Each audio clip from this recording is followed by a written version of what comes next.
Usual, clean the tank, check all the electronics, etc, etc. Going to be fitting my GPS mount while the tank's coming off. Run it down to the back. Accessories, which is back there. Accessories 1, accessories 2.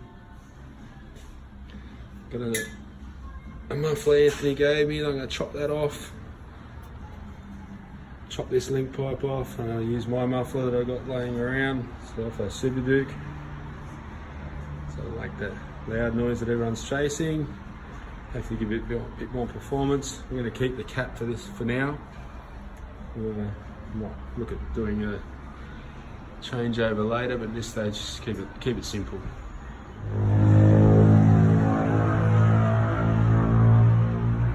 Can't wait.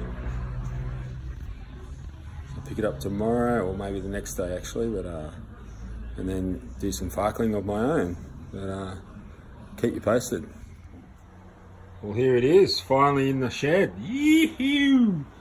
Now the farkling begins, as they say. What's on the agenda? First thing, I think I'll put a screen protector on. Like your phones, have a little bit of a scratch-proof screen put on. What do we got? It's over here somewhere. Here we go.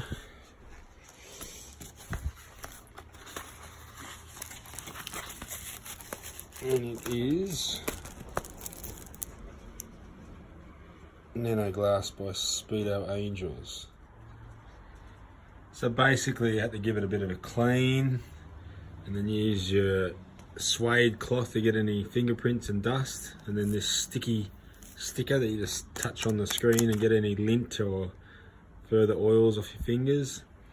And then peel off one of the outer layers, and now you've got to peel off the front layer to unveil. What do we got?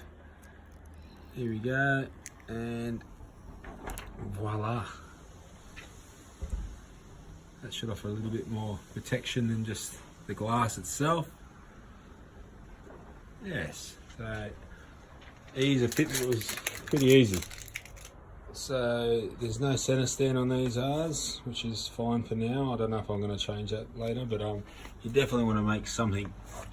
You want to do something with that, because that just sinks in the dirt and the bike falls over. So I've gone out and bought one of these, an art sheet, and it's a fairly thick plate. I had a SW Motec one, I think it bent it a little bit. It worked for a long time, but this is just a bit heavier duty, so we're gonna put it on.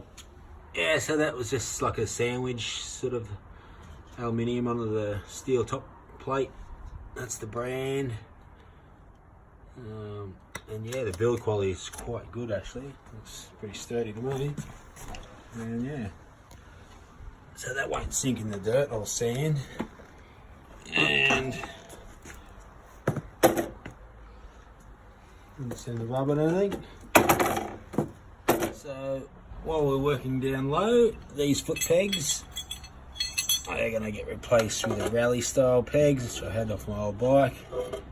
And yeah, worth their weight in gold. These bikes, you definitely want to have those wider foot pegs.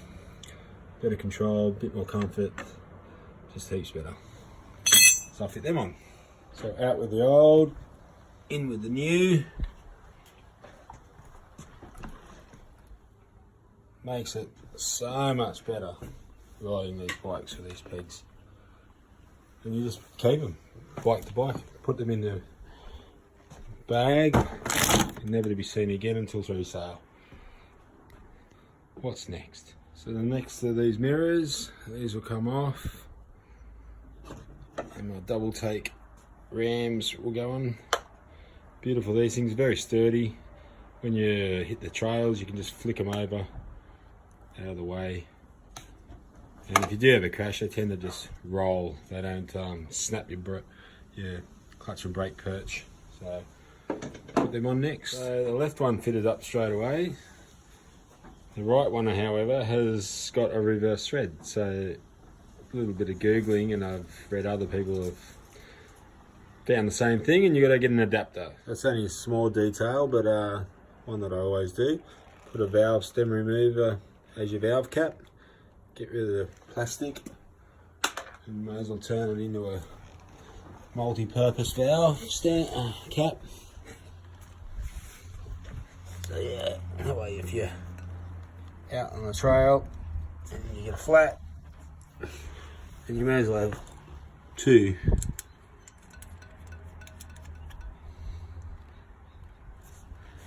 So yeah, throw that.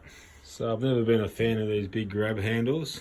They seem to get tangled up on your boot and whatnot. So and not much of a luggage rack, so I discard them and put on your own rack. Got my own spaces, and that's sturdy enough with grab handles anyway. So if you need to get it out of a rut or something, you can just use that. Passengers can hang on to it. Won't be many passengers on this bike though. They'll be coming off as well, I'd imagine. Maybe not for a week or so if you give the kids a go, but yeah, it's my bike. So next job is put some bark busters on. I already had these, I just put new plastics on them. Some bark busters. Best bark buster in the business. Hand protectors in the business. Put them on, let's see how that looks. So just fitted the bark busters on. Come up really nice. Strengthen the handlebars, offer protection for your knuckles, and protect the bike. Protect your levers. But yeah, no, good product. Australian made. None of this Chinese stuff. Awesome. So it's just something I thought would be a good idea. It's the first time I've really taken the bike for a ride, and I've got the owner's manual out and all the rest of it. Real handy to have the owner's manual under here somewhere, but there's not really a void for it. They should have made a little void in there. Like, that design's been around since the 80s and the 70s. But anyway, maybe in the next round too. Can't do it all in one go, I guess. But yeah, little recess under the seat. That's where your owner's manual is, and never lose it. Waterproof, relatively waterproof in its bag. But anyway, kind of like under there and scalloped out there. Wouldn't have taken much, but I actually got the seat on, and I probably could get away with it, to be honest, but you're kind of putting a fair bit of pressure on that with the bulge that takes up. So I just want to go for a ride today, so I'm not going to even dick around with it. But yeah, little recess would have been handy, and then, as I said, that's where you go. I guess you could always do the PDF on your phone and just carry that when you're on a ride, which is quite handy. I do that anyway. But a little hack for not having a center stand: use a telescopic crutch. Cut that down and put it a bit lower, probably under the foot peg a bit. But I just bought it. $5 Gumtree, bargain. I got 2 for 10. So the package arrived. Let's unveil it. Let's unwrap it. I'm pretty excited about this. Should see how it looks.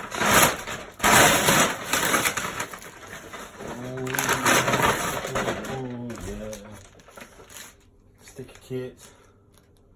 Sticker kit. Gonna put that on. It's gonna be a bit fiddly, but we'll get there. Keep you posted. So guys, here it is. A little bit fiddly, but managed to get her on. No real bubbles. Fitment was pretty damn spot on. Doesn't look like it when you're doing it. You think, shit, how's this going to go on? But yeah, with a little bit of heat, sort of stretches and moves, and you can pull it into place. But yeah, you get a rough idea where it's going to line up. Start off with the holes was a ticket. Anywhere the hole, bolt hole or whatever, or a sharp edge, and that's roughly where it's supposed to go.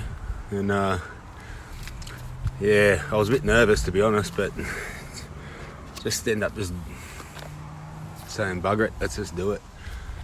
And yeah, it's for protection, not just wank factor. You get all your pits in your forks and whatnot. But I'm probably going to put some heavier duty clear stuff over here as well, because you run your tank bag on there and that scratches your tank.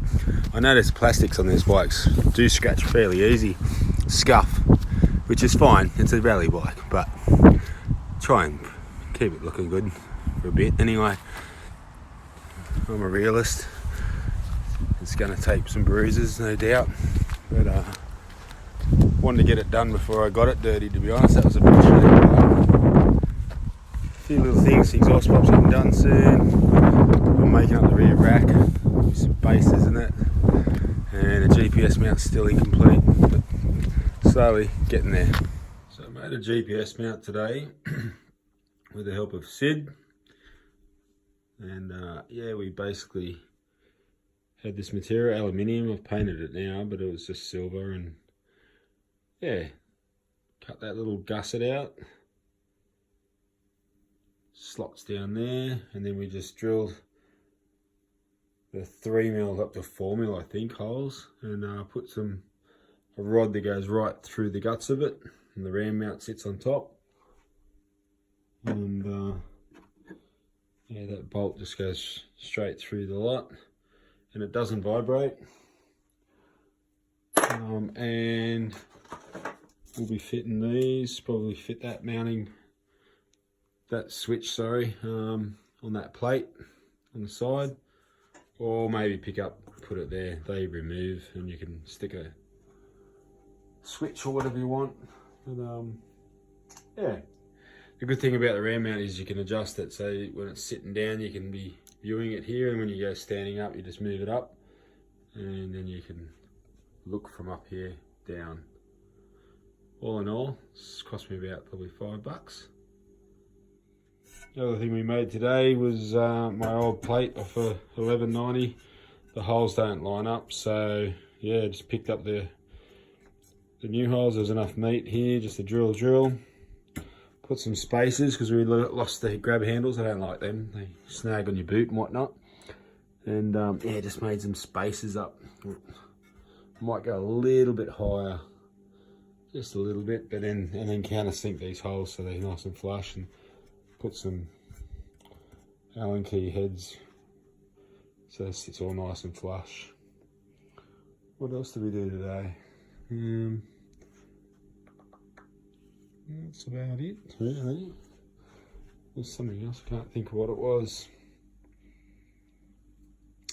I mounted the phone as well with another ram mount just off the bark buster, and that's really handy because it's nice and close, so you can send and receive if you need to, but yeah, we've got no time for that anyway. Oh, also reverse thread. These are reverse threads on this side, so third gear, picked them up, that's the name of the business, and yeah, I think it's $10. They gave me an extender. You can get this one higher if you want, but I don't think I'm going to bother. But this one is a reverse thread, so screws in there, ram mount. That was the other thing, talk about a mental blank. We gutted out the internals of this and let it breathe. Sounds a bit better, it's a bit late now, I can't start it, but yeah, it's okay. It's definitely not $1,800 worth, but it's a quick fix. And also machined down my old rotors. I'll put these on this little beast to make it a little motard, but these were off the 1190, so they're a 267, and we got to get them down to 260. So we just machined them, and there's enough meat yet to put them in yet, but the front one slots straight in. The rear was yeah, the disc was what's stopping it, but also you need to get a 520 pitch, so slightly thinner sprocket. So 520, probably going to run a 42 tooth because they'll be spinning quicker because of the smaller diameter. But and also they're 10mm, and on the 790 8mm, so you need to pack them out or get some spacers in there. 10mm aluminium tube, cut them down and put them in the carrier, and good to go. Can't wait, actually, it's going to be fun.